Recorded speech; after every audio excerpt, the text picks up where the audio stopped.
네, 이번 강의에서는 콜버그의 도덕성 발달 이론이 교육에 끼친 영향과 이 이론이 가지고 있는 한계점에 대해서 한번 살펴보도록 하겠습니다. 첫 번째로 이 도덕성 발달 이론은 학교에 어떤 방식을 요구했냐면 도덕교육, 즉 정의적 역량을 학습함에 있어서 토론 수업, 즉 토론식 도덕교육 방법을 실시해야 될 것을 요구했다는 거예요. 왜냐하면 도덕적 딜레마의 상황에서 필요한 도덕적 능력을 함께 추론해보는 토의 토론 과정을 실시하도록 지도한다는 이러한 방법을 제시했습니다. 이렇게 했을 때의 장점은 크게 두 가지로 볼 수 있습니다. 토론식 방법을 했을 때 장점 첫째, 학생들은 동료와 상호작용하는 가운데 적극적으로 경청하고 자신과 다른 복잡한 도덕적 추론 방법을 분석할 수 있게 됩니다. 즉 보다 정교한 사고를 접하게 되면 학생의 인지적 평형 상태가 깨지고 이로 인해 발달이 촉진될 수 있다는 거예요. 쉽게 얘기해서 학급 토론하는 과정 속에서 자신보다 상위의 도덕적 사고에 노출되도록 함으로써 도덕적 발달이 이어지게 된다는 거예요. 나는 저까지 생각 못했는데 저 친구는 저렇게 생각을 하네? 그렇게 함으로써 내 도덕적 내가 모르던 사항을 알게 됐으니까 인지적 불균형이 유발되면서 나의 어떠한 도덕적 발달 능력이 더 커지게 될 수 있다는 거예요. 그 다음에 토론을 실시하는 과정에서 자신의 도덕적 입장을 분명히 할 수 있게 된 장점이 있다. 토론이라고 한다는 것은 남을 설득시킬 수 있어야 됩니다. 남을 설득시킬 수 있어야 된다는 건 무슨 말이냐면 그냥 한번 말하고 끝내서는 안 된다는 거예요. 정확한 근거와 논리적 근거와 정확한 이해를 바탕으로 하고 있어야 돼요. 그럼으로써 토론하는 과정에서 남을 설득하기 위해서 내가 왜 이런 도덕성을 갖추게 됐고 그리고 왜 그렇게 되는지 명확하게 이해하게 됨으로써 자신의 입장을 분명히 할 수 있게 되는 그러한 장점을 가질 수 있게 된다는 게 핵심 포인트인 거죠. 즉 방금 말씀드렸던 것처럼 어떤 행동을 한 가지 선택하고 그러한 결정한 이유를 설명할 수 있도록 하기 때문에 자신의 도덕적 판단 능력 자체가 신장될 수 있다는 거예요. 그래서 이 부분 정말 중요하다고 볼 수 있습니다. 콜버그의 도덕성 발달 이론은 도덕성 발달을 위해서는 토의 토론 방식이 중요하고 이런 토의 토론 방식이 가지고 있을 수 있는 장점은 크게 두 가지. 인지적 불균형을 유발해서 남을 이해할 수 있게 된다는 점, 그리고 나의 것을 보다 명확하게 이해하려고 노력하게 된다는 점에서 나의 어떤 입장이 강화되고 나의 도덕적 판단 능력이 신장될 수 있다는 점, 이게 바로 첫 번째 교육적 시사점이다. 이렇게 정리를 해볼 수 있습니다. 자, 두 번째, 학급 경영을 활용한다. 이건 뭐냐면 학생의 도덕성 발달을 촉진시키는 수단으로 학급 경영을 활용한다는 것을 요구했습니다. 학급 경영의 체계를 통해 학생들의 공정성, 개방성, 협동 의견에 대해서 관용을 이해시킨다. 예를 들면 학생들이 왜 그것이 중요한지 이해를 하고 또 그것을 따르기를 동의함으로써 자기 통제력이 향상된다는 거죠.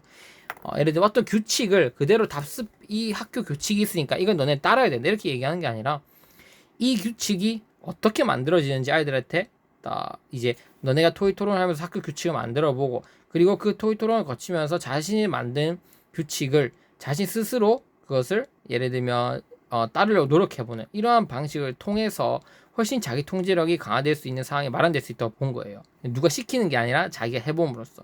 즉 외부의 도덕성 형태인 처벌에 대한 위협이 강조되는 상황에서는 학생들은 규칙을 준수하긴 하지만 자기 통제력을 발달시키지 못해요. 즉 강압적으로 아이들에게 예를 들면 이걸 해라 저걸 해라 한다면 그게 규칙은 어느 정도 준수를 할 수 있겠지만 그 누군가의 말이 없는 상황에서 넌 이거 해야 돼 저거 해야 돼라 말을 하지 않는 상황에서는 그것을 지키려고 하는 게 바로 뚝 떨어진다는 거예요. 안 지키려고 하는데 자기 통제력이 약한데 그것을 왜 지키려고 했는지 스스로 만들어보고 생각해보고 이런 과정을 거친다면 누가 시키지 않아도 스스로 그러한 것들을 형성해 나가는 도덕적 능력이 키워진다는 점에서 학급 경영을 활용해야 된다는 그런 점을 영향을 미쳤다는 점이 바로 교육적 시사점 두 번째다. 이렇게 정리를 해볼 수 있습니다.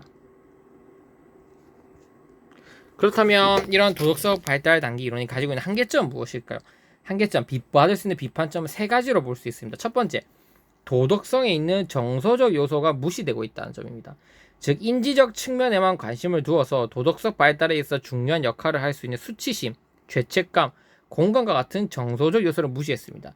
예를 들면 이제 설리는 수치와 죄책감을 느꼈다. 수치심은 자신이 옳다고 믿는 방식에 행동하거나 생각하지 않았을 때 일어나는 고통스러운 감정이고, 죄책감은 다른 사람의 마음에 고통을 주었을 때 느끼는 불편한 감정이다.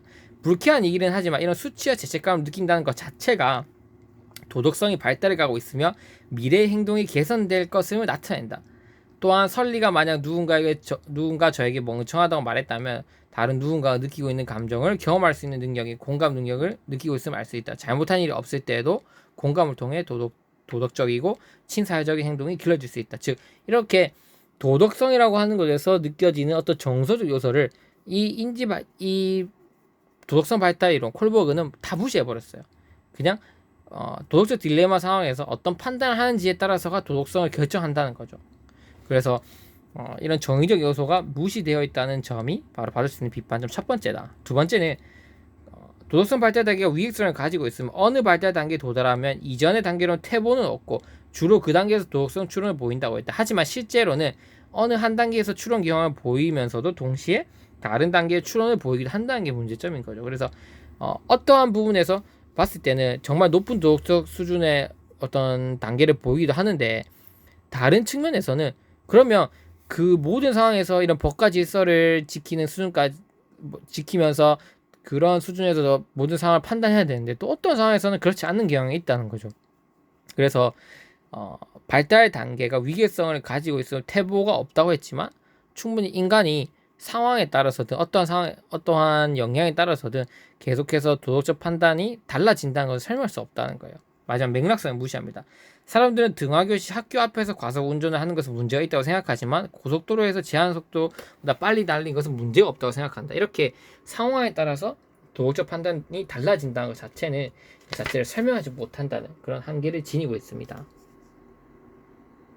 그리고 이 발달 단계 순서에 대한 비판과 관련해서 제가 실험 얘기를 한 개 드리도록 할게요. 자, 옛날에 실험 밀그램이 실험을 하나 했습니다. 이제 자신과 다른 방에 있는 무고한 희생자에게 전기 충격을 주는 실험을 한 거예요. 그래서 실제로 전기줄에 연결되어 있지 않아요. 근데 연기를 하는 거죠. 그래서 근데 자신이 아무도 모르는 사람이고 이제 이 사람이 뭐 잘못했는지도 몰라요. 근데 사람이 어느 정도까지 전기 충격을 줄 수 있는지 실험을 했던 거예요. 그래서 피실험자는 계속 전기 강도를 세게 조정하면서 전기 충격을 주어야 했고 옆방 희생자는 비명과 신음소리를 들어야 했습니다. 이 실험은 명령에 따라서 사람이 얼마나 오랫동안 다른 사람에게 전기 충격을 줄 수 있는가를 실험한 거예요. 그래서 뭐 아무 잘못을 안 한 건 맞아. 근데 사람이 명령에 따라서 어디까지 남한테 피해를 줄 수 있는지 그런 실험을 한 거예요. 실제 전기 충격을 준 건 아닙니다. 근데 이 실험에 따라서 뭘 하게 됐냐면 나이와 배경에 관계없이 65%의 피실험자가 실험자의 지시에 따라 전기 충격을 주었어요. 65%가. 그런데 도덕적 발달, 콜버그의 도덕성 발달 단계에 따라서 1단계에서 4단계에 있는 피실험자는 단지 13%만 이 실험을 포기했어요. 무슨 말인지 이해되시죠? 그래서 낮은 도덕성 수준에 있는 사람은 13%만 포기하고 많은 사람이 전기 충격을 줬다는 거예요. 그리고 5단계, 6단계에 있는 피실험자 중에서는 75%가 이걸 거절했다는 거예요. 그럼 여러분들 이렇게 생각할 수 있어요.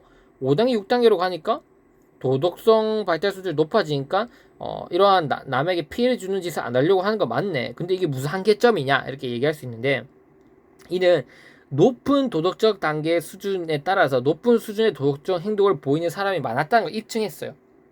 도덕적 발달 단계가 높아질수록 도덕적 행동을 보이는 그 빈도수가 높은 걸 인정했는데 단계가 높은 수준에 있다고 해서 반드시 도덕적 행동을 하는 것은 아님을 보여준 거예요. 그러면 5단계, 6단계에 있는 사람들은 생명을 존중할 수 있는 정도의 어떠한 판단을 내릴 수 있는 사람들이잖아요. 그러면 그거 알면 100% 그거 눌렸으면 안 되죠. 그런데 75% 정도는 안 눌리고 25%는 눌렸다는 거예요. 전기 충격을 가했다는 거예요. 이건 뭘 의미하는 겁니까? 단계가 높은 수준에 있다고 해서 반드시 모든 사람이 다 도덕적으로 행동하는 것은 아님을 시사했어요. 즉 아는 것, 이렇게 인지하는 것과 행동하는 것은 다르다고 하는 것. 그래서 그 발달 순서에 대한 어떤 비판 이런 것들을 제시한 실험이다라고 이렇게 정리를 해볼 수 있습니다. 네, 이것으로 강의를 마치고 이제 다음 강의 즉 셀만의 조망 수용 능력 이론 이런 것들에 대해서 한번 살펴보는 시간을 갖도록 하겠습니다. 네, 감사합니다.